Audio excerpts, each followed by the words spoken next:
Okay.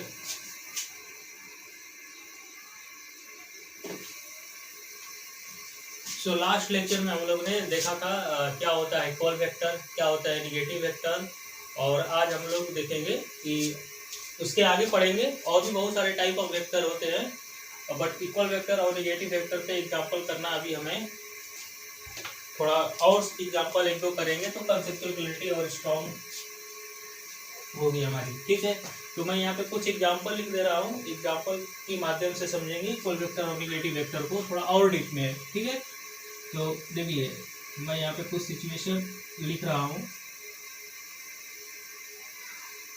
This is example 1,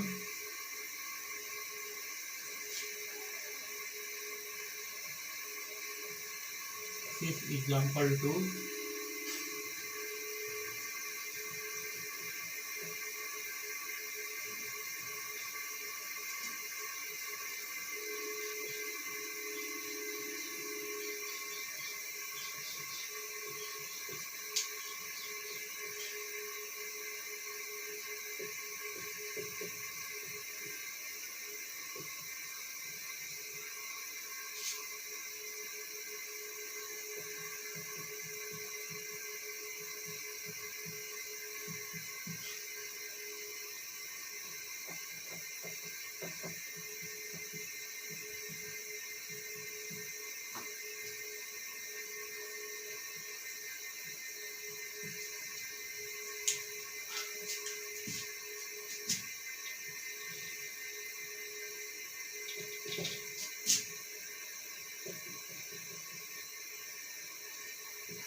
चलिए देखते हैं हम लोग। सपोज मैं कर लेता हूँ कि दिस इज रोड, इस रोड पे एक व्हीकल मूव कर रही है और ये किस डायरेक्शन में जा रही है। This vehicle is moving in the rightward direction with velocity 50 metre पर सेकेंड। तो देखिए ये गाड़ी किधर जा रही है, राइट डायरेक्शन में, ईस्ट के डायरेक्शन में जा रही है। ये डायरेक्शन जियोग्राफिकल डायरेक्शन ईस्ट होता है। This is west, this is north and this is south, या यूँ बोले कि राइट साइड में जा रही है, हमारे पॉइंट ऑफ व्यू से राइट में जा रही है गाड़ी ये। ठीक है, तो इसका डायरेक्शन ऑफ मोशन क्या है, ईस्ट। किस स्पीड से जा रही है, 15 मीटर पर सेकेंड। तो वेलोसिटी क्या होता है, स्पीड प्लस डायरेक्शन। इसमें दो पैरामीटर है, एक मैग्नेटिक स्पीड है और एक डायरेक्शन है। That's why this quantity is called vector quantity. यहाँ देखिए जिस डायरेक्शन में ये व्हीकल जा रही है उसी डायरेक्शन में फोर्स लग रहा है, मतलब ईस्ट की तरफ ये व्हीकल जा रही है तो ईस्ट की तरफ ही कोई फोर्स लगा के इसको खींच रहा है। This vehicle is moving in this direction. This vehicle is moving in this direction, and someone is pulling this object in rightward direction. Right? तो कितना अमाउंट से पुल इससे किया जा रहा है, 50 न्यूटन से, यानी जो फोर्स लगाने की इंटेंसिटी है उसकी 50 न्यूटन अमाउंट है, और किस डायरेक्शन में, ईस्ट डायरेक्शन में। तो इसके पास भी मैग्नीट्यूड है और डायरेक्शन है। That's why this quantity is called vector quantity. Right, तो देखता हूं, अब मेरा प्रश्न ये है कि वेलोसिटी वेक्टर और फोर्स वेक्टर, क्या ये दोनों वेक्टर इक्वल वेक्टर है। तो इक्वल वेक्टर की कहानी क्या मैं बताया था, दो वेक्टर इक्वल कब हो गए, दो वेक्टर है ए एंड बी, ये दोनों वेक्टर है, दो वेक्टर क्वांटिटी है, दो वेक्टर फिजिकल क्वांटिटी है। ये दोनों इक्वल कब होते हैं, ये दोनों इक्वल तब होते हैं, ये दोनों इक्वल, अगर ये दोनों वेक्टर इक्वल है तो इसका मतलब यह है कि इन दोनों वेक्टर का मैग्नीट्यूड बराबर है। मैग्नीट्यूड बराबर होने का मतलब ये है कि ग्राफिकली इस वेक्टर का और इस वेक्टर का लेंथ बराबर है। लेंथ का मतलब मैग्नीट्यूड। और डायरेक्शन क्या है? सेम। डायरेक्शन सेम होने का मतलब एरो सेम है। एरो सेम है, ठीक है। तो देखिए अब ये वेक्टर है, वेलोसिटी वेक्टर है, इसका 15 मीटर पर सेकेंड इस डायरेक्शन में दिया हुआ है इंफॉर्मेशन। इसको ग्राफिकली तो भी तो हम लोग प्लॉट कर सकते हैं। ग्राफिकली प्लॉट करने के लिए मैं क्या बताया हूँ, ये कितना दिया हुआ है, ये वेलोसिटी वेक्टर है, इसका मैग्नीट्यूड क्या दिया हुआ है? मैग्नीट्यूड दिया हुआ है 50 मीटर पर सेकेंड। इसका डायरेक्शन क्या है बच्चों? ईस्ट की तरफ है। वैसे ही फोर्स वेक्टर का मैग्नीट्यूड कितना है? फोर्स वेक्टर का मैग्नीट्यूड है 15 न्यूटन। डायरेक्शन क्या है? East, right. इस वेक्टर को अगर मैं ग्राफिकली प्लॉट करूंगा तो ग्राफिकली कैसे प्लॉट करता हूं? इस वेलोसिटी वेक्टर को ग्राफिकली प्लॉट करना है तो मैं बताया हूं कि लेंथ, इस मैग्नीट्यूड को भी ग्राफ में कन्वर्ट कर देते हैं, डायरेक्शन को भी ग्राफ में कन्वर्ट कर देते हैं। मैग्नीट्यूड को ग्राफ में कैसे कन्वर्ट करते हैं? मैग्नीट्यूड वाला पार्ट को लेंथ से रिप्रेजेंट करते हैं, डायरेक्शन वाले पार्ट को एरो से रिप्रेजेंट करते हैं। देखिए तो इसके लिए हम एक लेंथ बनाएंगे। सपोज कर रहा कि हमने ये लेंथ बना दिया, राइट। इसका डायरेक्शन क्या है वेलोसिटी वेक्टर का? ईस्ट की तरफ है। ईस्ट का डायरेक्शन किधर है? इधर। तो मैं यहाँ पे एक एरो लगा दूंगा, राइट। और इस रिप्रेजेंटेशन को मैं बोलूंगा वेलोसिटी वेक्टर। इस वेलोसिटी वेक्टर का लेंथ कितना है? This is the length, this is the length of velocity vector and this length represent magnitude. Magnitude कितना है? 15 मीटर पर सेकेंड, राइट। वैसे देखिए इस वेक्टर को भी मैं बनाऊंगा, बट इसका डायरेक्शन क्या है? East, right. इसका लेंथ कितना है? 15 न्यूटन। तो अब मेरा ये प्रश्न है, क्या ये वेलोसिटी वेक्टर एफ वेक्टर दोनों इक्वल वेक्टर है? क्या मैं इनको ऐसे लिख सकता हूँ, velocity vector and f vector are equal vector? तो मेरा आंसर होगा ये गलत है कहना।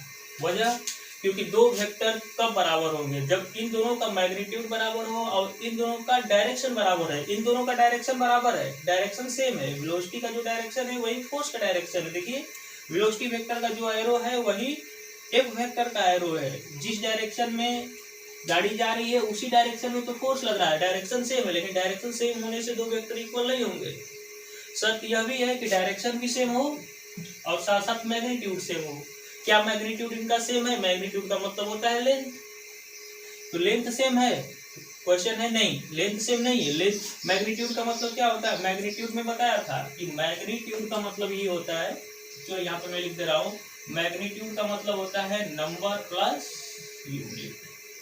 दो डिफरेंट फिजिकल क्वांटिटी का मैग्नीट्यूड कब सेम होगा? जब उनका नंबर भी सेम होगा और यूनिट भी सेम होगा। क्या इन दोनों का, क्या ये वेलोसिटी वेक्टर का मैग्नीट्यूड और फोर्स वेक्टर का मैग्नीट्यूड सेम है? नहीं, क्योंकि नंबर तो सेम है बट यूनिट सेम नहीं है। नंबर भी सेम होना चाहिए और यूनिट भी सेम होना चाहिए। अगर ये दोनों पैरामीटर सेम है तो मैं बोलूंगा कि इनका मैग्नीट्यूड सेम है, बट यहाँ पे मैग्नीट्यूड सेम नहीं है।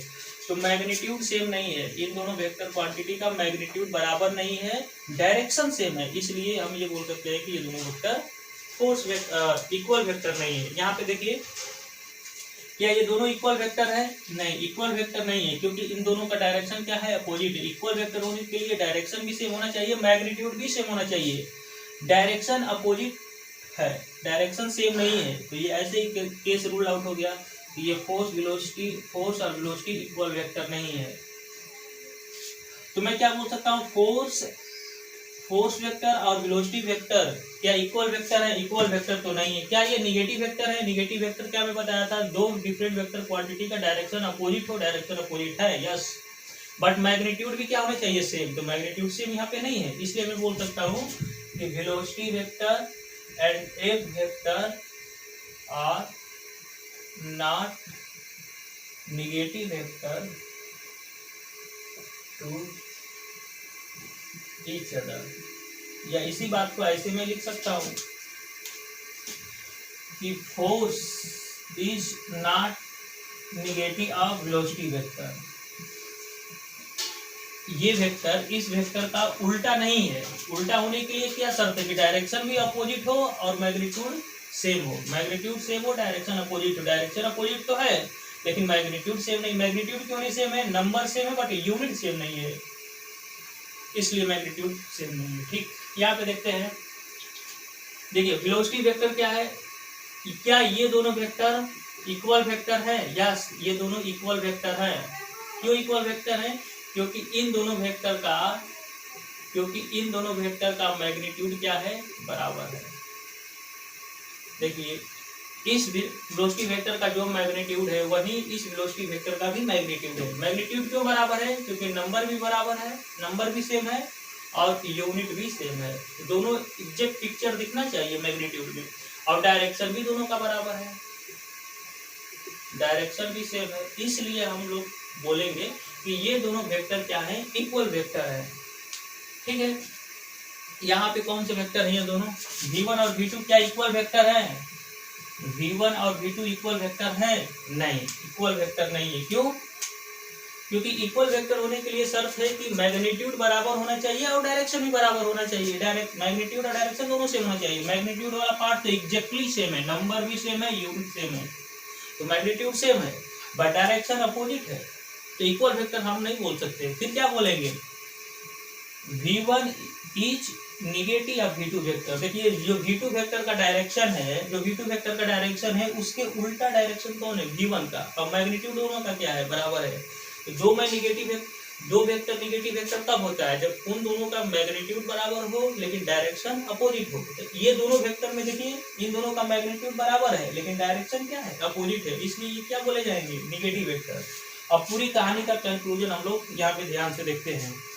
ऐसा क्या वजह था कि ये दोनों वेक्टर इक्वल वेक्टर और निगेटिव वेक्टर नहीं बन पाए? ऐसा क्या वजह था ये दोनों वेक्टर इक्वल और निगेटिव वेक्टर नहीं बन पाए? यहाँ पे क्या वजह है कि इक्वल वेक्टर हो गए, यहाँ पे क्या वजह है कि निगेटिव वेक्टर हो गए? तो देखिए कभी भी दो दो दो vector quantity equal exactly equal तब होगी जब वो दोनों सेम फिजिकल क्वांटिटी को रिप्रेजेंट करते हों, उन दोनों का नेचर सेम हो। देखो यह भी वेलोसिटी है तो यह भी वेलोसिटी है, दोनों का नेचर सेम है, इसीलिए क्या है? इक्वल वेक्टर हो सकते हैं। यहाँ पे देखिए दोनों का नेचर क्या है? सेम है। यहाँ पे दोनों का नेचर सेम है क्या? ये वेलोसिटी है, ये फोर्स है, both are different in nature. तो ये इक्वल और निगेटिव होने की तो यहाँ पे संभावना ही नहीं है, कभी हम बोल ही नहीं सकते। यहाँ पे दो डिफरेंट फिजिकल क्वांटिटी है, ये वेलोसिटी है, ये फोर्स है, दोनों का नेचर अलग है, दो चीजों का नेचर अलग है, तो हम निगेटिव और इक्वल की बात ही नहीं करेंगे। दोनों का नेचर पहले से होना चाहिए। तो कभी भी इक्वल वेक्टर और निगेटिव वेक्टर की बात कब की जाएगी? जब दो वेक्टर सेम फिजिकल क्वांटिटी को रिप्रेजेंट कर रहे हो। देखिए v1 और v2 दोनों सेम फिजिकल क्वांटिटी को रिप्रेजेंट कर रहे हैं, v1 और v2 दोनों सेम फिजिकल क्वांटिटी को रिप्रेजेंट कर रहे हैं। तो इक्वल और निगेटिव वेक्टर के लिए शर्त क्या हुई? यहाँ पे नोट करके हम लोग अब इस पॉइंट को कंक्लूड करेंगे। यहाँ पे इस पॉइंट को कंक्लूड करेंगे कि two vector A and B can be equal vector or negative vector if both vector A and B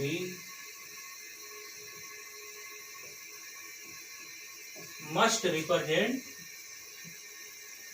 same physical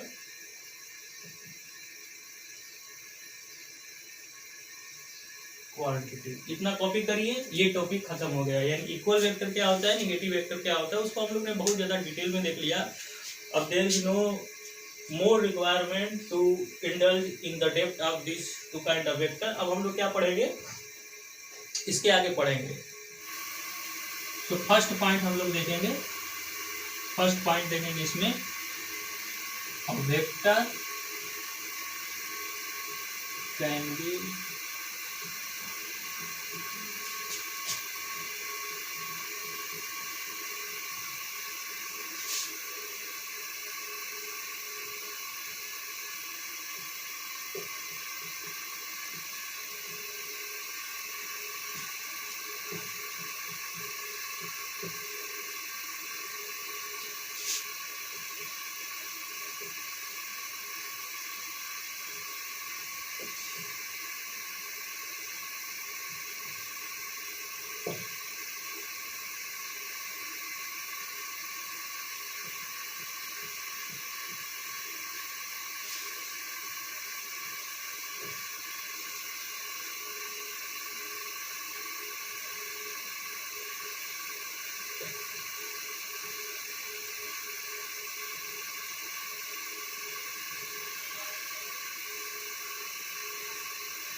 चलिए देखिए इसमें क्या दिया हुआ है, ये एक इम्पोर्टेंट पॉइंट है। मैं इसमें ये लिखाया हूँ कि कोई भी एक वेक्टर दिया हो अगर हमारे पास, चाहे वेलोसिटी वेक्टर हो, चाहे फोर्स वेक्टर हो, कोई भी एक वेक्टर हो, तो उस वेक्टर को हम ट्रांसफर कर सकते हैं या डिस्प्लेस कर सकते हैं कहीं भी स्पेस में। शर्त क्या है? शर्त यह है कि उस वेक्टर का मैग्नीट्यूड और डायरेक्शन नहीं चाहिए होना चाहिए। मैग्नीट्यूड का मतलब क्या होता है? वेक्टर का लेंथ, वेक्टर का ग्राफिकली लेंथ, वेक्टर का लेंथ, और डायरेक्शन का मतलब होता है वेक्टर का एरो। चेंज नहीं होना चाहिए। किसी वेक्टर का लेंथ या मैग्नेट एरो में से अगर दो में से कोई भी एक पैरामीटर अगर बदल गया तो वेक्टर बदल जाएगा। देखिए कोई मान लीजिए वेक्टर है, ए वेक्टर है, तो इसके पास मैग्नीट्यूड भी होता है और डायरेक्शन होता है। मैग्नीट्यूड को मोड ऑफ ए से रिप्रेजेंट करते हैं, डायरेक्शन को हम लोग किससे रिप्रेजेंट करते हैं? एरो से। ग्राफिकली ये मैग्नीट्यूड किसको बताता है? लेंथ को। तो ये ए वेक्टर तब तक नहीं बदलेगा जब तक मैग्नीट्यूड ना बदले और डायरेक्शन ना बदले। ये वेक्टर कब बदल जाएगा? ये वेक्टर कब बदलेगा? जब इसका मैग्नीट्यूड बदल जाए, डायरेक्शन ना बदले। डायरेक्शन बदल जाए, मैग्नीट्यूड ना बदले। मैग्नीट्यूड बदल जाए या डायरेक्शन बदल जाए। कहने का मतलब ये वेक्टर कब नहीं बदलेगा? जब मैग्नीट्यूड भी नहीं बदले और डायरेक्शन भी नहीं बदले। ये बदलेगा कब? दोनों में से कोई एक बदल जाए या दोनों बदल जाए, तो ये वेक्टर क्वांटिटी बदल जाएगी। ये वेक्टर क्वांटिटी बदल जाएगी। ए से कोई नई वेक्टर क्वांटिटी बन जाएगी, मतलब उसका अमाउंट बदल जाएगा। तो देखिए जैसे मान लीजिए कि हमने एक वेक्टर बनाया, यहाँ पे सपोज करिए कि ये ए वेक्टर है, राइट। तो इस ए वेक्टर को स्पेस में मैं कहीं भी ले जा सकता हूँ। शर्त क्या है कि इसका मैग्नीट्यूड ना बदले, यानी इसका लेंथ जितना है, लेंथ कितना है? यही तो लेंथ है, यही तो लेंथ है। इस लेंथ को हम लोग मैग्नीट्यूड बोलते हैं। इसका लेंथ ना बदले और इसका डायरेक्शन ना बदले। तो सपोज करिए कि इस वेक्टर को मैं यहाँ पे ड्रॉ करना चाहता हूँ, इस वेक्टर को यहाँ पे ड्रॉ करना चाहता हूँ, तो मैं क्या करूँगा? इस वेक्टर को कैसे यहाँ पे लाऊंगा? एक लोकेशन से दूसरे लोकेशन तक ले जाने का क्या तरीका है मैं बताता हूँ, ध्यान से सुनिए इस बात को। इस वेक्टर का देखिए ये वाला पॉइंट एरो को रिप्रेजेंट कर रहा है, डायरेक्शन को। तो सपोज करिए कि ये वेक्टर हमारे पास है, राइट। ये वेक्टर है, इस वेक्टर को मैं ड्रॉ करना चाहता हूँ यहाँ पे। तो क्या करूँगा? इसको ट्रांसफर करेंगे। कैसे ट्रांसफर करेंगे? पैरेलली। ट्रांसफर करने का तरीका क्या है कि इस वेक्टर को यहाँ से ऐसे हिट करिए, ये आगे जाएगा, फिर ऐसे ला दीजिए, तो और यहाँ पे इसको ड्रॉ कर दीजिए। ड्रॉ करने का मतलब या ऐसे लाइए, आप इसको ऐसे पैरेलली लाइए और फिर आगे की तरफ शिफ्ट कर दीजिए। कहने का मतलब है कि कहीं भी इसको बनाइए, इसका जितना लेंथ है उतने ही लेंथ को बना लीजिए, उतने लेंथ को मैं बना लिया, राइट। और डायरेक्शन क्या है? इधर है, इसके डायरेक्शन को भी बना दीजिए। तो ये दोनों देखिए वेक्टर पैरेलल ही है। बेसिकली इसको मैं क्या किया हूँ? ऐसे लाया हूँ और फिर आगे की तरफ ऐसे ले गया हूँ, या यूं बोलूँ इस वेक्टर को आगे की तरफ ट्रांसफर कर लिया हूँ और फिर इसको पैरेलली ऐसे शिफ्ट कर लिया हूँ। लेकिन ऐसा करने से पहले ये कंफर्म करना पड़ेगा कि इस वेक्टर का लेंथ उतना ही है और डायरेक्शन क्या है? उतना ही। तो ये बिल्कुल दोनों क्या है? सेम है। ये दोनों वेक्टर सेम है। फर्क क्या है? दोनों को अलग अलग लोकेशन में बनाया गया, दोनों को अलग अलग स्पेस के पॉइंट पे बनाया गया है, ठीक है। जैसे मान लीजिए कि हमारे पास एक और एग्जांपल मैं दे रहा हूँ। एक वेक्टर है, ये सपोज करिए कि ये पी वेक्टर है। अब इस पी वेक्टर को मैं चाहता हूँ यहाँ पे बनाना, राइट। इस वेक्टर का ये वाला पॉइंट क्या है? टेल। ये वाला पॉइंट क्या है? हेड। सपोज करना चाहता हूँ कि इस पॉइंट पे इस वेक्टर का टेल होना चाहिए, राइट। तो यहाँ पे कैसे बनाऊंगा मैं? सपोज करिए कि this is the vector, right, and this point is indicating that this direction is downward. इस वेक्टर को मैं मुझे वहां पे ड्रॉ करना है, तो मैं कैसे ड्रॉ करूंगा? इसको पैरेलली ऐसा शिफ्ट करूंगा। अच्छा देखिए, इस पॉइंट पे इस वेक्टर का टेल लाना है, तो फिर मैं इसको नीचे हिट कर दूंगा, थोड़ा सा नीचे ट्रांसफर कर दूंगा, ऐसे आ गया और ऐसे ड्रॉ कर दूंगा, राइट। ड्रॉ करते वक्त मैं इस बात का ध्यान दूंगा कि जितना इसका लेंथ है उतना ही इसका भी लेंथ होना चाहिए। इसका लेंथ कितना है? इतना है, इसका भी लेंथ इतना होना चाहिए, बिल्कुल एग्जैक्टली बराबर है, राइट। ये लेंथ वाला पार्ट किसको रिप्रेजेंट करता है? वेक्टर के मैग्नीट्यूड को। तो वेक्टर का मैग्नीट्यूड यहाँ पे कितना है? इतना ही तो है। और जो एरो इसका है वही एरो इसका है, तो मैं ये बोलूंगा कि ये दोनों वेक्टर बिल्कुल सेम है, कोई इसमें चेंज नहीं हुआ है। वजह कि इन दोनों वेक्टर का डायरेक्शन, इसी वेक्टर को यहाँ पे बस ट्रांसफर किया गया है। कहने का मतलब ये है, जो जितना मैग्नीट्यूड इसका है और जो डायरेक्शन इसका है उतना ही मैग्नीट्यूड और डायरेक्शन इसका भी है। इसी वेक्टर को मैं यहाँ पे बनाता, लेकिन ऐसे बना देता। सपोज करिए कि लेंथ मैं इतना ही बना देता, लेंथ इतना ही बनाता, लेंथ इतना है तो लेंथ इतना भी बना दिया लो, लेकिन डायरेक्शन मैं ऐसे बना देता। तो ये भाई वेक्टर और ये वेक्टर दोनों सेम नहीं रहते। सेम आने के लिए मैग्नीट्यूड और डायरेक्शन दोनों का सेम होना जरूरी है। तो this is a important point, because ये पॉइंट हमें आगे चलकर बहुत ज्यादा यूज आएगा, बार बार यूज आएगा। तो ऐसा मैं कंस्ट्रक्शन जब मैं करूँगा, आगे पढ़ाऊंगा, तो ऐसा बार बार मैं करता रहूँगा। तो आपके दिमाग में आएगा कि सर ये वेक्टर यहाँ पे है, आपने यहाँ पे इसको कैसे बना दिया। तो हम कहीं भी बना सकते हैं, कोई दिक्कत नहीं है। वजह बनाओ कहीं भी, ध्यान में क्या रखो कि लेंथ न बदले और डायरेक्शन न बदले, बस इतनी सी कहानी है, राइट। अब सेकेंड पॉइंट हम लोग देखते हैं।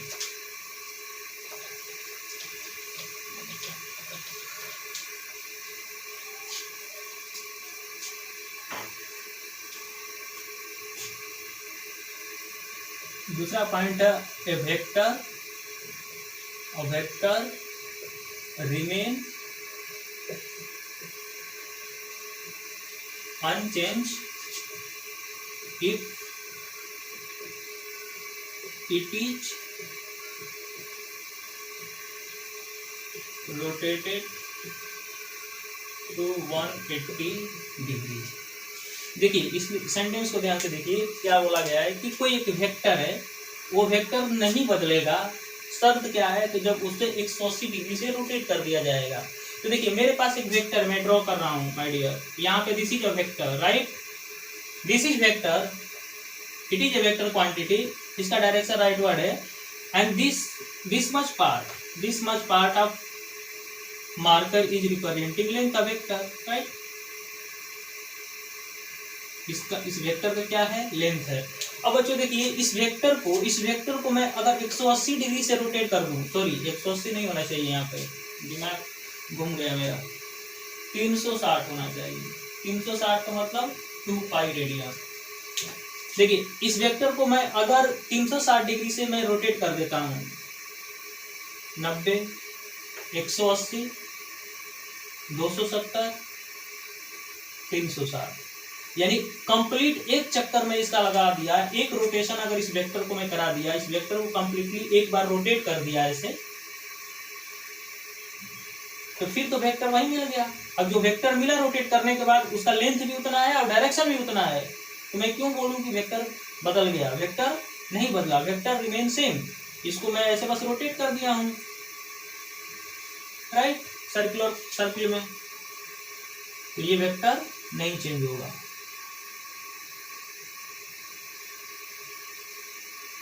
चलिए यह भी एक इम्पोर्टेंट है, एक एग्जांपल और दे रहा हूं आपके तसल्ली के लिए, नहीं तो बोलोगे कि सर आप एक ही एग्जांपल बस दिए हो।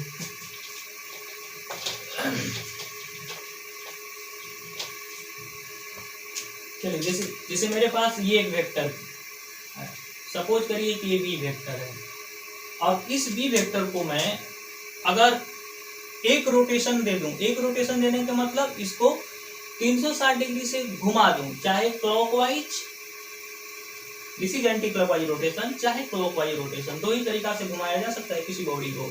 तो देखिए इसको मैं अगर 180 नहीं 360 ऐसे अगर घुमा दूं, इस वेक्टर को एक सर्किल में ऐसे घुमाऊंगा, और घुमाने के बाद फिर क्या मिल जाएगा, वही वेक्टर। देखिए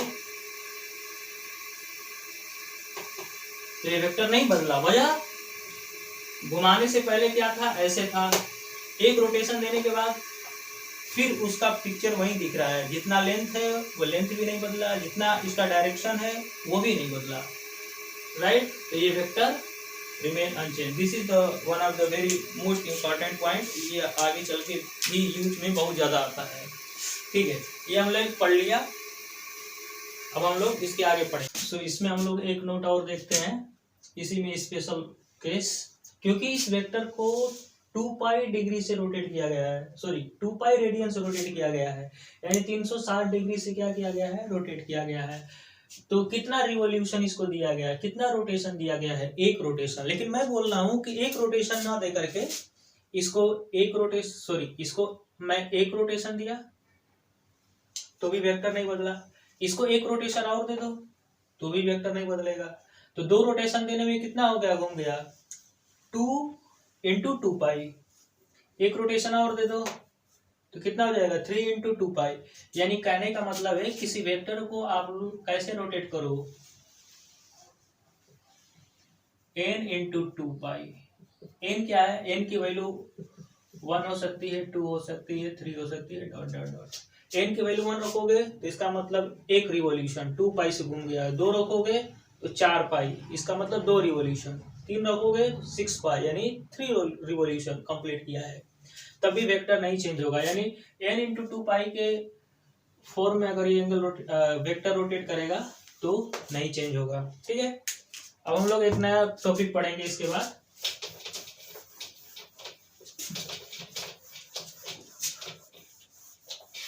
ये 2 इंपॉर्टेंट पॉइंट थे, दोनों हम लोग ने देख लिया।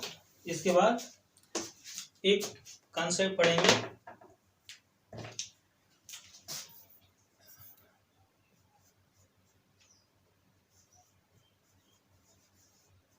एक टॉपिक मैं पहले पढ़ा रहा हूं, अरेंजमेंट ऑफ वेक्टर।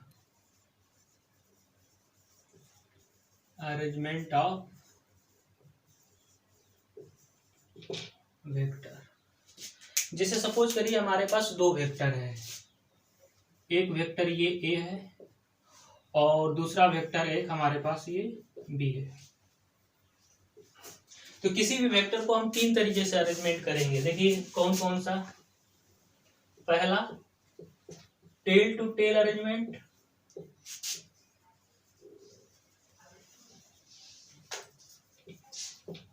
दूसरा हेड टू टेल अरेंजमेंट और टेल टू हेड अरेंजमेंट, और एक होता है हेड टू हेड अरेंजमेंट, इसको आप लोग बोलिए हेड टू हेड अरेंजमेंट, और यहाँ पे टेल टू हेड और हेड टू टेल अरेंजमेंट। देखिए टेल टू टेल अरेंजमेंट क्या होता है, टेल टू टेल अरेंजमेंट का मतलब ये होता है कि दोनों वेक्टर का टेल एक ही पॉइंट पे कॉमन होना चाहिए। तो एस को कैसे बनाएंगे, इस ए वेक्टर को यहाँ पे ड्रॉ कर लीजिए। ड्रॉ, जब किसी पार्टिकुलर वेक्टर को हम अदर लोकेशन पे ड्रॉ करते हैं तो इस बात का हमेशा ध्यान रखते हैं कि उसका मैग्नीट्यूड नहीं बदले और डायरेक्शन नहीं बदले। तो देखिए इसका लेंथ कितना है, इसका लेंथ है इतना लेंथ हम एक बना लेंगे, राइट। और इसका एरो, ये वेक्टर नहीं बदलेगा, कौन सा वेक्टर है, ए। अब बी वेक्टर को ड्रॉ करिए, इस प्रकार से ड्रॉ करिए कि ये बी वेक्टर का एरो ए वेक्टर के एरो पे कौन साइड करे। तो देखिए बी वेक्टर को मैं कैसे ड्रॉ करूंगा, ये बी वेक्टर है, बी वेक्टर को यहाँ पे ले जाना है, यहाँ पे इसको मैं ऐसे ले जाऊंगा, ऐसे या ऐसे ले जाऊंगा इसको,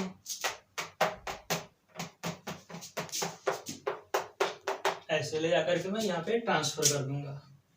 ऐसा करने से क्या हुआ कि इस वेक्टर का लेंथ भी नहीं बदला और डायरेक्शन भी नहीं बदला। जो डायरेक्शन इस यहाँ पे है वही डायरेक्शन यहाँ पे भी है, जो लेंथ यहाँ पे है वही लेंथ यहाँ पे भी है। तो अभी देखिए दोनों वेक्टर का टेल एक ही पॉइंट पे कॉमन है, तो इस अरेंजमेंट को हम टेल टू टेल अरेंजमेंट बोलते हैं। तो हेड टू हेड अरेंजमेंट क्या होता है, हेड टू हेड अरेंजमेंट का मतलब ये हुआ कि एक ही पॉइंट पे दोनों वेक्टर का हेड कॉमन होगा। बी वेक्टर को ऐसे ले जाइए, ये ए वेक्टर हो गया और ये क्या हो गया, बी वेक्टर। दोनों वेक्टर का हेड क्या है, एक ही पॉइंट पे कॉमन है यहाँ पे। बेसिकली इसको मैं कैसे कर रहा हूँ, यहाँ से ध्यान दीजिए, इस वेक्टर को आगे बढ़ा दिया थोड़ा सा ऐसे और इसको ऐसे आगे बढ़ा दिया, तो दोनों वेक्टर का हेड कोइंसाइड कर जाएगा। अब टेल टू हेड अरेंजमेंट क्या होता है, एक वेक्टर के टेल पे दूसरे वेक्टर का हेड, या यूं बोले एक वेक्टर के हेड पे दूसरे वेक्टर का टेल। तो इसको देखते हैं। पहला वेक्टर क्या है? ए वेक्टर को ड्रॉ करिए, राइट। ए वेक्टर को मैं ड्रॉ कर दिया। अब इस वेक्टर के बी वेक्टर कहाँ पे है? यहाँ पे है ना, राइट। ऐसे कुछ फिगर दिया हुआ है ये वाला, राइट। तो ए वेक्टर के हेड पे, पहले वेक्टर के हेड पे दूसरे वेक्टर का क्या रहेगा? टेल। तो पहला वेक्टर मान लिया ए है, ए वेक्टर के हेड पे दूसरे वेक्टर का क्या आना चाहिए? टेल। तो दूसरे वेक्टर का टेल कैसे आएगा? This is B vector, green colour से बी वेक्टर।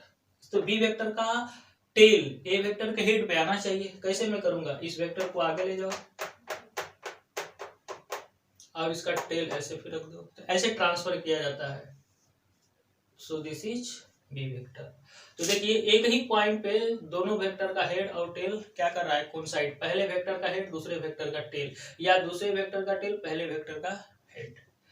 तो इसको टेल टू टेल अरेंजमेंट बोलते हैं, इसको हेड टू हेड अरेंजमेंट बोलते हैं, और इसको head to tail arrangement, head पहले वेक्टर का हेड दूसरे वेक्टर का टेल, या tail head arrangement. So these are इस प्रकार से हम लोग वेक्टर के अरेंजमेंट करते हैं। इसके बाद हम लोग एक टॉपिक पढ़ेंगे, angle between two vector. Our next topic would be angle between two vector, right.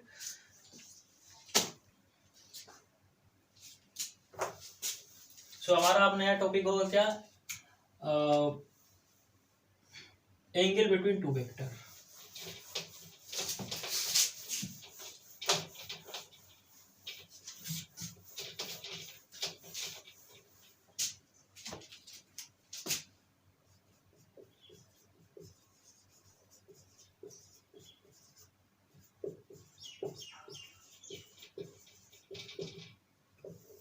दो वेक्टर के बीच का एंगल।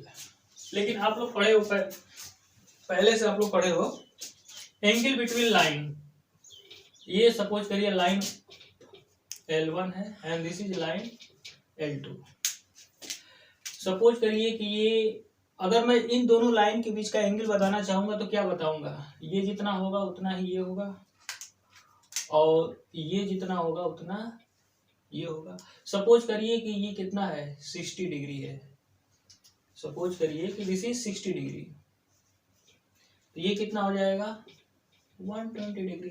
तो मैं क्या बोलूंगा? Angle between two vector, angle between line L1 and L2 क्या बोलूंगा? या तो बोलूंगा 60 डिग्री, या मैं बोलूंगा 120 डिग्री। तो ये दो लाइन के बीच की एंगल की बात हो रही है। Here we are not going to talk about angle between two line. हम यहाँ पे किसकी बात करने जा रहे हैं? दो वेक्टर के बीच का एंगल के बारे में बात कर रहे हैं। तो अब इस कंसेप्ट को भूल जाइए, क्योंकि इसको पढ़ाते वक्त लगेगा ऐसा है, लेकिन it is different from this concept, right. तो एंगल बिटवीन टू वेक्टर का मतलब क्या है? देखिए, जैसे मान लीजिए कि हमारे पास दो वेक्टर है, एक वेक्टर ए है और दूसरा वेक्टर ये बी है, और मैं पूछूं कि what is the angle between a and b. मैं अगर पूछता हूं what is angle between vector A and b, this is not line, this is not line, this is a vector and this is also a vector। so दो vector के बीच की angle की बात करने जा रहा हूं, तो इसको भूल जाओ, ये अप्लाई नहीं होगा यहाँ पे। तो देखिए, इसके लिए कुछ स्टेप है, कुछ मेथड में बता रहा हूँ। स्टेप 1, दो वेक्टर के बीच का एंगल बताना है, तो आप दो स्टेप अप्लाई करिए, आंसर निकल जाएगा। पहला स्टेप एंड सेकेंड स्टेप। पहला स्टेप में क्या करोगे? Tail to tail arrangement. क्या करो? टेल टू टेल अरेंजमेंट करो दोनों वेक्टर का, राइट।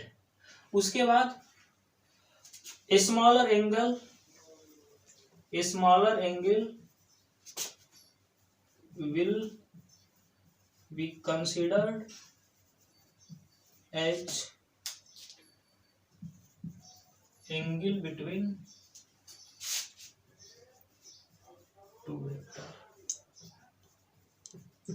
दो स्टेप आप करिए, आपको आंसर मिल जाएगा। पहला स्टेप क्या है? टेल टू टेल, इन दोनों वेक्टर का टेल टू टेल अरेंजमेंट करेंगे। उसके बाद स्मॉलर एंगल जो आएगा इन दोनों वेक्टर के बीच में, वही रिप्रेजेंट करेगा angle between two vector, right. तो इसका हम करने जा रहे हैं टेल टू टेल अरेंजमेंट। देखिए पहला वेक्टर दिया है क्या, this is A vector and this is B vector. इसका हम लोग करेंगे tail to tail arrangement. Tail to tail arrangement कैसे करेंगे, पहला वेक्टर सपोज करिए ये है, दूसरा वेक्टर ये है, या इसी को पहला मान लीजिए, इसी को दूसरा मान लीजिए, इन दोनों में से किसी एक को पहला मानेंगे, किसी अदर को दूसरा मान लेंगे। तो सपोज करिए पहला वेक्टर है, पहले वेक्टर को ड्रॉ कर लीजिए, राइट। अब पहले वेक्टर के टेल पे दूसरे वेक्टर का क्या होना चाहिए, टेल। तो दूसरा वेक्टर कौन है, this is second vector, green colour, this is second vector. तो सेकेंड वेक्टर का ये टेल माय डियर इस वेक्टर के टेल पे होना चाहिए। तो मैं कैसे करूंगा, इसको ट्रांसफर करूंगा, कैसे, ऐसे ऐसे ऐसे आ गया, या यूं बोलूं ऐसे ऐसे ऐसे ट्रांसफर करना है। तो इसको ट्रांसफर करिए और ट्रांसफर करके यहाँ पे रखिए इसको, ये हो गया बी वेक्टर। अब देखिए यहाँ पे दो एंगल बन रहा है, एक ही पॉइंट पे दोनों वेक्टर का टेल कॉमन है, तो इस अरेंजमेंट को टेल टू टेल अरेंजमेंट बोलेंगे। और यहाँ पे देखिए दो एंगल बन रहा है, एक एंगल ये है, दिस इज वन एंगल, और यह भी एक एंगल बन रहा है, यह भी एक एंगल बन रहा है। लेकिन इन दोनों में से किस एंगल को लेंगे, सपोज करो ये θ1 है, ये θ2 है, तो मैं बोलूंगा angle between vector A and b कौन होगा, θ1 होगा या θ2 होगा। सर स्टेप क्या है, दो वेक्टर के बीच का एंगल निकालने का दो स्टेप। पहला step tail to tail arrangement, yes we have done tail to tail arrangement. Now second step, a smaller angle जो होगा ए और बी के बीच में वही एंगल बिटवीन टू वेक्टर होगा। कौन स्मॉलर एंगल है, ये एंगल है, इट इज लार्जर देन θ1, सो ये नहीं होगा, क्या होगा, θ1 होगा। So this is the method to find out the angle between two vector. We will do more and more example, उसके बाद आपको समझ में आने लगेगा ये चीजें।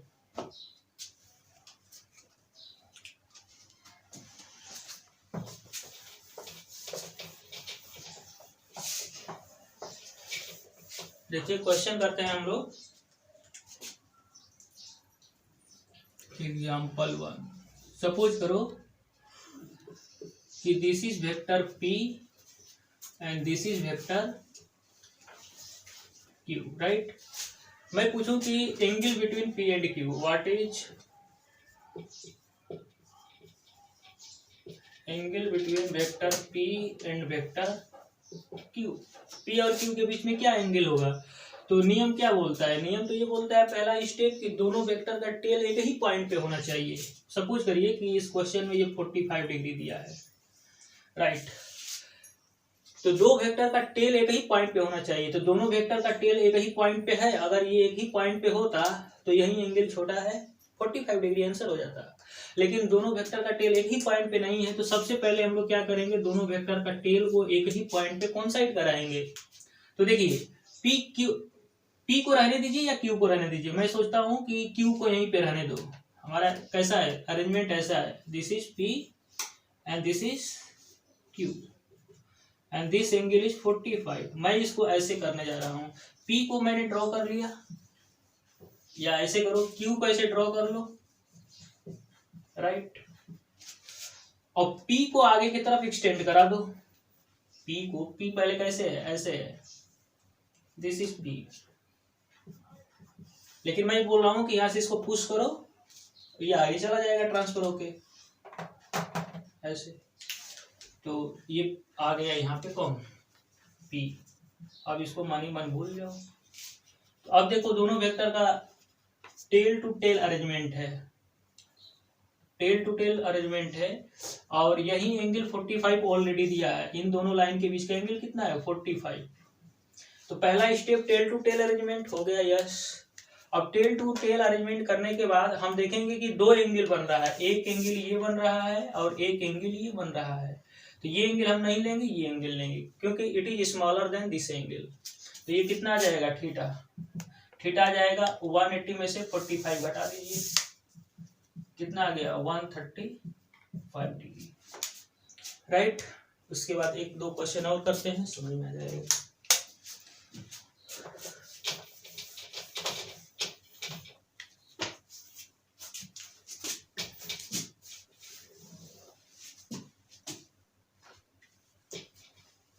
एग्जाम्पल सेकेंड, सपोज करिए this is F1 vector. F1 कोई ना कोई फिजिकल क्वांटिटी है, we are not bother about F1 कौन सी फिजिकल क्वांटिटी है, बस ये यहाँ पे हमें पता है कि F1 वेक्टर है। और सपोज करिए कि एक दूसरी F2 वेक्टर ऐसे है और क्वेश्चन में ये दे दिया है, सपोज करिए कि ये 120 डिग्री है। तो पूछा है find angle between F1 vector and F2 vector. तो यहाँ पे देखिए सॉल्यूशन क्या करूंगा, पहला स्टेप ये करूंगा कि दोनों वेक्टर के टेल को एक ही पॉइंट पे मीट कराऊंगा। दोनों वेक्टर का टेल एक ही पॉइंट पे ओवरलैप करना चाहिए, कोइंसाइड करना चाहिए। तो देखिए किसी एक वेक्टर को ड्रॉ कर लो, सपोज करो F2 को मैं ड्रॉ कर लिया, right, this is F2 vector. आप F1 वेक्टर को यहाँ से जरा हिट करिए, पीछे से ऐसे हिट करो, ऐसे हिट करो, तो ये वेक्टर ऐसे आगे जाएगा जाएगा जाएगा, इसके टेल पे यहाँ पे मिल जाएगा। क्योंकि किसी भी वेक्टर को हम एक स्थान से दूसरे स्थान तक ले जा सकते हैं, तो इसको यहाँ से ऐसे ट्रांसफर कर सकते हैं। और ट्रांसफर करने के बाद हमने देखा कि ना तो लेंथ बदला और ना ही डायरेक्शन बदला। तो इस वेक्टर को मैं यहाँ से, पहले ये वेक्टर था ऐसे था, अब इसको मैं ट्रांसफर करके कैसे ला दिया, ऐसे ला दिया, F1 हो गया, राइट। यहीं पे एंगल दिया है 120, राइट। तो देखिए अब दोनों वेक्टर का टेल एक ही पॉइंट पे है, दोनों वेक्टर का टेल किस पे है, एक ही पॉइंट पे मीट कर रहा है। तो यहाँ पे दो एंगल फॉर्म हो रही है, एक एंगल ये बन रहा है और एक एंगल ये बन रहा है। किसको लूंगा मैं, इसको नहीं लूंगा, इसको लूंगा। ये कितना आएगा, 180 माइनस 120, थीटा कितना आ गया, 60 डिग्री। आई होप आपको समझ में आ गया होगा ये बातें। और भी इस पे न्यूमेरिकल हम लोग करेंगे जैसे जैसे आगे डीप में बढ़ते जाएंगे क्वेश्चन करते वक्त। अभी के लिए इतना ही, नेक्स्ट पॉइंट हम लोग पढ़ते हैं, एग्जांपल देखते हैं थोड़ा सा।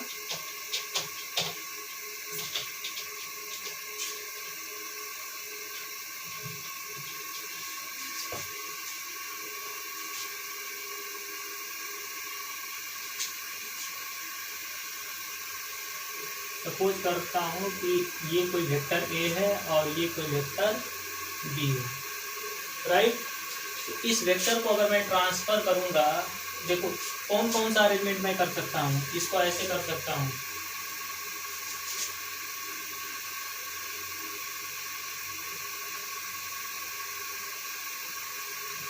इन दोनों वेक्टर का ये कौन सा अरेंजमेंट हुआ, इन दोनों वेक्टर का ये अरेंजमेंट हुआ है हेड टू हेड अरेंजमेंट। क्योंकि एक ही पॉइंट में दोनों वेक्टर का क्या कर रहा है, एक ही पॉइंट पे दोनों वेक्टर का हेड कोइंसाइड कर रहा है, मीट कर रहा है।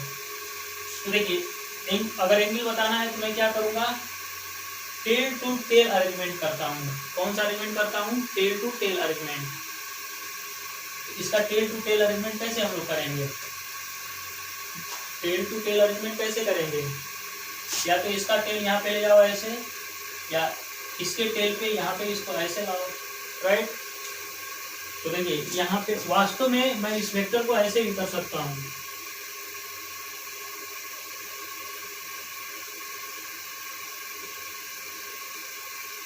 वास्तव में इसी वेक्टर को मैं ट्रांसफर करके आगे बढ़ा दिया तो ये ए वेक्टर हो गया, इसी को आगे बढ़ा दिया तो क्या हो गया, बी वेक्टर। तो देखो यहाँ पे दोनों वेक्टर का टेल क्या है, एक ही पॉइंट पे कॉमन है, तो ये कितना एंगल होगा, सपोज किया अल्फा। तो यहाँ पे मैं लिख रहा हूँ एंगल बिटवीन वेक्टर, थीटा यहाँ पे लिख रहा हूँ। ए और बी वेक्टर के बीच में कितना एंगल है, ए एंड बी वेक्टर के बीच का एंगल कितना है, अल्फा है। अगर मैं बोलूं ये तो ए वेक्टर है, राइट, ये कौन सा वेक्टर है, ए वेक्टर है। ए वेक्टर को भी अगर मैं पलट देता हूं और बी वेक्टर को भी पलट देता हूं, ए वेक्टर को पलटने पे कैसा बनेगा, ए वेक्टर ऐसा बन जाएगा। ए वेक्टर को अगर मैं यहीं पे पलटूं, देखिए यहाँ पे ये ए वेक्टर है और ये बी वेक्टर है, राइट। अगर मैं इसको पलटता हूँ क्या बन जाएगा फिगर, माइनस ए वेक्टर। इसको मैं पलटूंगा तो क्या बन जाएगा, माइनस बी वेक्टर। तो ये जितना एंगल है दोनों लाइन के बीच में, वो लाइन के बीच, वो दो लाइन के बीच में जितना एंगल है वही एंगल तो ये भी होगा। बट अब ये एंगल बोला जाएगा angle between minus A vector और माइनस बी वेक्टर। तो माइनस ए वेक्टर और माइनस बी वेक्टर के बीच का एंगल कितना है? अब भी उतना ही है अल्फा है, क्योंकि ये एंगल क्या होगा? बराबर होगा। अगर ग्राफिकली देखा जाए तो ये एंगल दोनों बराबर होंगे, जियोमेट्रिकली तो एंगल कितना हो जाएगा? Alpha, right. इसका एक्सप्लेनेशन मैं दे दिया हूँ, यहाँ पे मैं बना दे रहा हूँ कि दोनों वेक्टर को अगर मैं पलटूंगा तो ये रिवर्स हो जाएगा ऐसे, ध्यान से देखिए, ये हो जाएगा माइनस बी, और इसको मैं पलटूंगा तो माइनस ए ऐसे बनेगा, राइट। तो ये यहाँ समझने वाली बात है। चलिए अब इसके बाद हम लोग एक और स्पेशल नोट्स देखते हैं थोड़ा सा।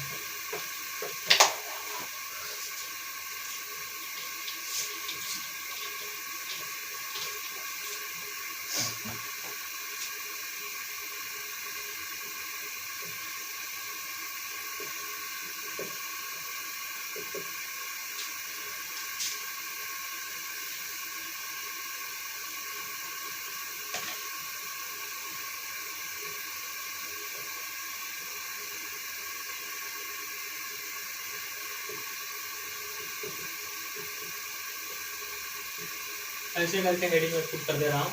देखिए हमारे पास दो वेक्टर है, सपोज करो एक वेक्टर ए है, वेक्टर को जनरली यहाँ पे टॉप पे लिखा जाता है और इसके मैग्नीट्यूड को यहाँ पे नीचे लिखा जाता है, जनरली ऐसे रिप्रेजेंट किया जाता है। खैर ये हमारा पॉइंट नहीं है डिस्कशन का। तो सपोज करिए कि वेक्टर ए है और एक वेक्टर कौन सा है? बी।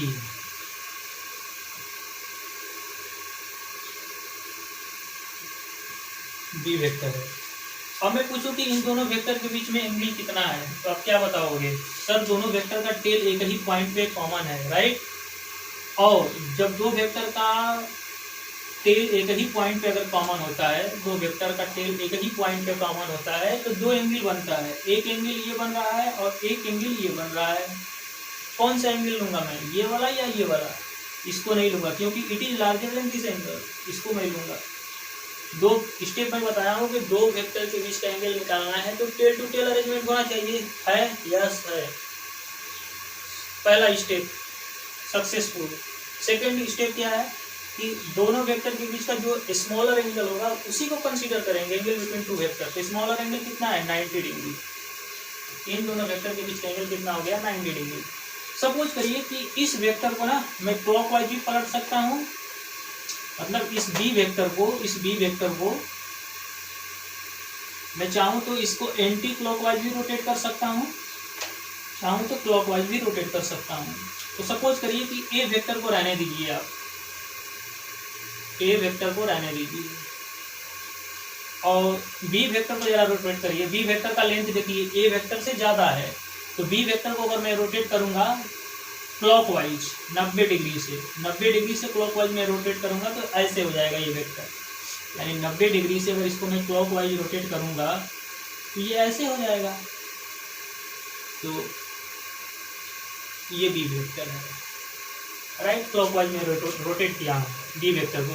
तो अब मैं पूछूं कि ए और बी के बीच में कितना एंगल है?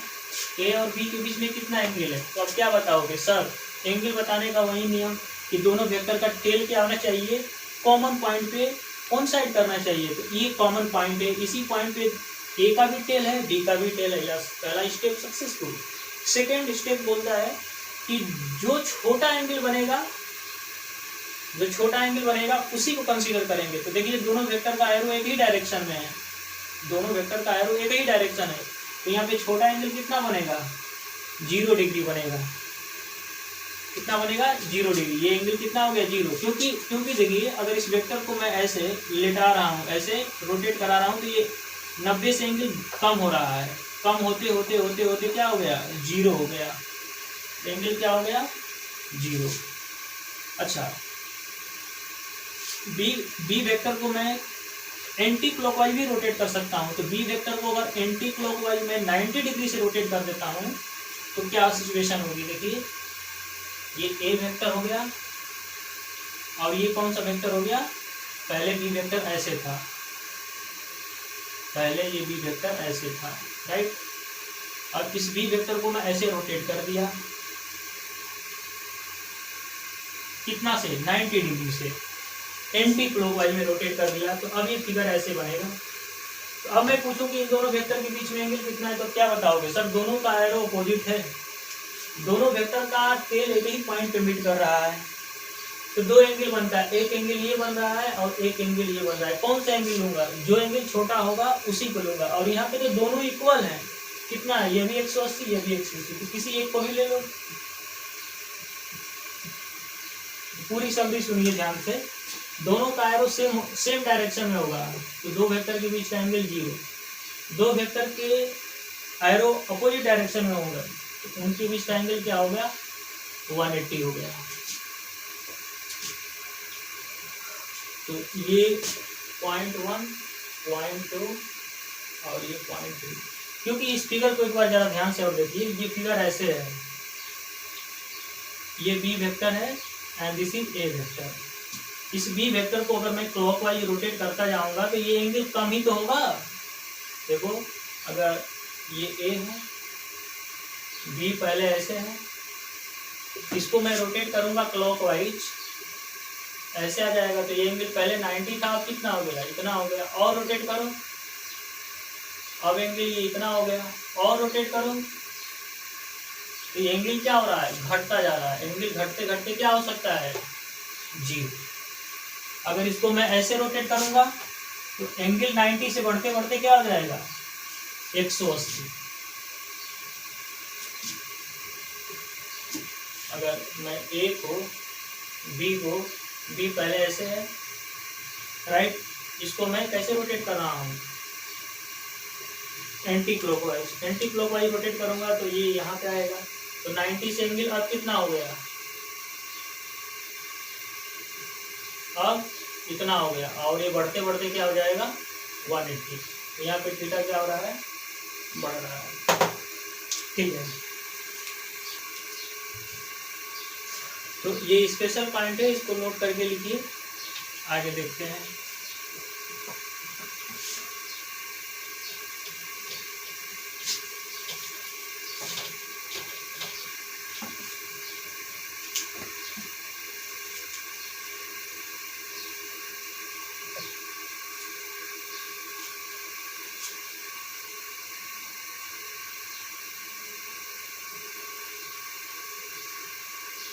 क्वेश्चन मैं लिखता हूं,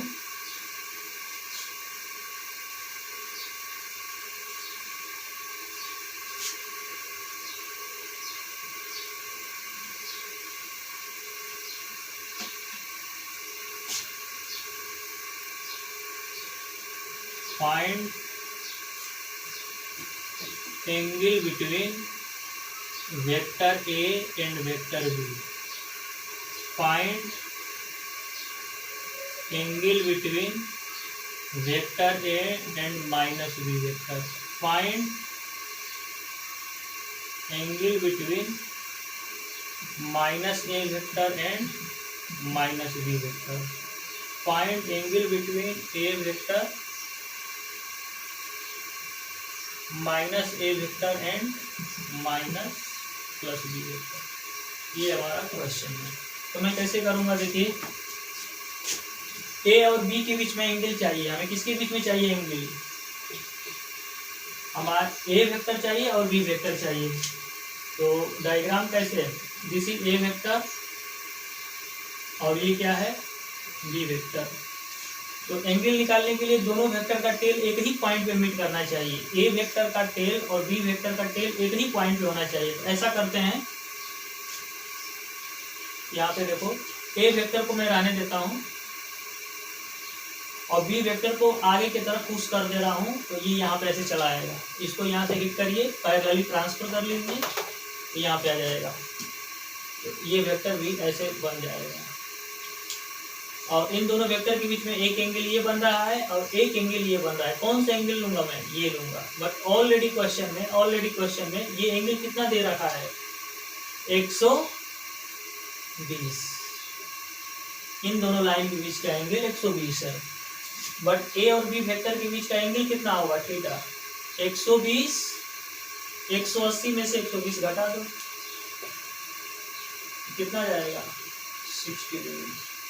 अब हमें कितना चाहिए? Find angle between A vector and minus B vector. हमें कितने वेक्टर है हमारे पास? दो वेक्टर, एक वेक्टर ए है और दूसरा वेक्टर क्या है? बी वेक्टर नहीं है, माइनस बी वेक्टर है। तो देखिए ये पहला हो गया, इसको पहला लिखो, दूसरा लिखो, तीसरा लिखो, चौथा लिखो। तो पहला का सॉल्यूशन है। सॉल्यूशन सेकेंड का, इस फिगर को पहले फिर बनाइए। A vector and this is B vector, और इन दोनों लाइन के बीच का एंगल 120 है। तो देखिए हमें चाहिए ए वेक्टर और माइनस बी वेक्टर चाहिए। ए वेक्टर तो हमारे पास ऑलरेडी मौजूद है, this is A vector. Minus B vector में कहां से लाऊंगा? इसी वेक्टर को 180 डिग्री से पलट कर कैसे बना दीजिए, उल्टा करना है। माइनस बी वेक्टर का मतलब है कि बी वेक्टर का निगेटिव, बी वेक्टर का निगेटिव का मतलब बी वेक्टर को उल्टा करना है। तो बी वेक्टर को उल्टा करोगे तो कैसे बन जाएगा? ऐसे बन जाएगा। तो बी वेक्टर को उल्टा करिए। बी वेक्टर को अगर मैं उल्टा करूंगा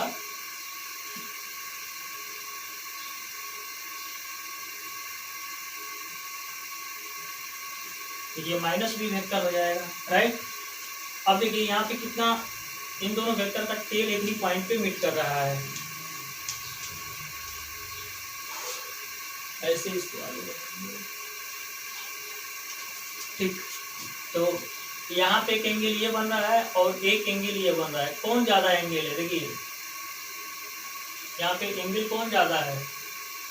ये तो 120 है और ये कितना हो जाएगा? 180 से भी ये ज्यादा हो जाएगा। तो दोनों वेक्टर के बीच का एंगल कितना हो गया? A and minus B vector के बीच का एंगल जो थीटा हो गया, कितना हो गया? 120 डिग्री। इसको तो नहीं लेंगे ना, क्योंकि ये 180 से ज्यादा हो जाएगा। उसके बाद देखिए थर्ड पॉइंट, सॉल्यूशन थर्ड। हमें कौन वेक्टर चाहिए? माइनस ए वेक्टर चाहिए और माइनस बी वेक्टर चाहिए। यानी पहले इन दोनों वेक्टर को रिवर्स करो। एक वेक्टर ये है और दूसरा वेक्टर क्या है माय डियर? बी वेक्टर ये है। इन दोनों वेक्टर को अगर मैं रिवर्स करूंगा ये ऐसे हो जाएगा, this is minus A vector, और इस वेक्टर को मैं उल्टा करूंगा तो क्या हो जाएगा? ऐसे हो जाएगा, this is minus B vector, right. इन दोनों बीच के एंगल कितना है? 120 डिग्री। ये एंगल दोनों लाइन के बीच में क्या दिया हुआ है? 120 डिग्री। अब देखिए एंगल निकालना है माइनस ए वेक्टर और माइनस बी वेक्टर के बीच में। तो नियम क्या बोलता है? नियम ये बोलता है कि दोनों वेक्टर का टेल एक ही पॉइंट पे होना चाहिए। तो बी वेक्टर को रहने दीजिए, सॉरी माइनस बी वेक्टर को रहने दो। यहाँ पे ये माइनस बी वेक्टर को रहने दो, और इस ए वेक्टर को, माइनस ए वेक्टर है ये वेक्टर है, ये माइनस ए वेक्टर है, इसका ये उल्टा है। तो माइनस ए वेक्टर को ऐसे पुश करो और इसके टेल को ले जाकर के माइनस बी वेक्टर के टेल पे रख दो। तो पहले माइनस ए वेक्टर कैसा है? ऐसा है। इसको आगे बढ़ाओगे तो क्या हो जाएगा? This is minus A vector. अब देखिए इन दोनों लाइन के बीच में एंगल दिया हुआ है कितना? 120 डिग्री। लेकिन हमें क्या एंगल चाहिए? माइनस ए वेक्टर और माइनस बी वेक्टर के बीच में एंगल चाहिए। तो माइनस ए और माइनस बी के बीच का एंगल चाहिए, तो दोनों वेक्टर का टेल एक ही पॉइंट पे होना चाहिए, जो कि है। और जब दोनों का टेल एक ही पॉइंट पे है तो यहाँ पे दो एंगल बनेगा, एक ये एंगल और एक ये एंगल। इन दोनों वेक्टर के बीच में एंगल यही बनेंगे दो, interior exterior. This is exterior, this is interior, right. तो देखिए इसमें कौन से लेंगे? छोटा वाला कौन है? ये छोटा है, ये बड़ा है। तो ये एंगल कितना जाएगा? थीटा। यहाँ पे थीटा आ जाएगा 180 में से 120 घटाइए, 180 में से 120 घटाओगे तो कितना हो जाएगा? 60 डिग्री। वैसे इसका भी कर लोगे। माइनस ए वेक्टर और बी वेक्टर चाहिए, तो माइनस ए वेक्टर कहाँ पे करोगे? मैं इसी में कर दे रहा हूँ क्वेश्चन में। माइनस ए वेक्टर करना है तो इसी को उल्टा कर दो। इसको उल्टा करोगे तो कैसा हो जाएगा? This is minus A vector, right. अब इसी को यहाँ से पुश करो या यूं करो कि अब हमें क्या चाहिए, माइनस ए वेक्टर और बी वेक्टर के बीच का एंगल, राइट। तो दोनों वेक्टर का टेल कहाँ पे होना चाहिए, एक ही पॉइंट पे होना चाहिए। तो ऐसा करता हूं मैं, इस बी वेक्टर को आगे की तरफ बढ़ा दो और ए वेक्टर को इधर सरका दो, राइट। और इनको मन ही मन भूल जाओ। तब हमारे पास इनको ट्रांसफर करने के बाद कैसा बना फिगर, ये बना, this is B vector and this is minus A vector. क्या इन दोनों वेक्टर का टेल एक ही पॉइंट पे है, यस है। इन दोनों लाइन के बीच में एंगल 120 दिया था। तो देखिए यहाँ पे दो एंगल बन रहा है, एक ही पॉइंट पे दोनों वेक्टर का, बी वेक्टर और माइनस ए वेक्टर और बी वेक्टर, दोनों वेक्टर का टेल एक ही पॉइंट पे मीट कर रहा है। पहला स्टेप सक्सेसफुल। दूसरा, यहाँ पे दो एंगल बन रहा है, एक एंगल ये और दूसरा एंगल ये। इसमें से कौन लूंगा, it is larger so it could not be consider, it is smaller, इसी को हम ले लेंगे। ये कितना आएगा, देखिए ये एंगल कितना आएगा, ये 120 है, ये कितना हो जाएगा 60, ये 60 हो जाएगा, ये 60 हो जाएगा। तो ये कितना हो जाएगा, ये भी 60 हो जाएगा, ये 60 तो 120 कितना हो जाएगा, ये एंगल 120। ए और माइनस बी के बीच में एंगल कितना आ गया, माइनस ए वेक्टर और बी वेक्टर के बीच का एंगल कितना आ गया 120 डिग्री।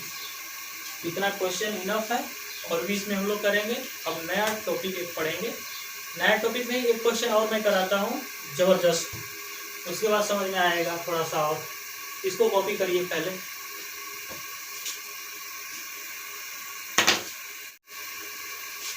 ये क्वेश्चन है, एक यहाँ पे मिरर रखा हुआ है, इस पॉइंट पे एक लाइट को गिराया जा रहा है ऐसे, दिस इज इंसिडेंट लाइट। तो ये जितने एंगल पे आती है उतने एंगल पे रिफ्लेक्ट हो जाती है। ये आप लोग 10th क्लास में पढ़े होंगे।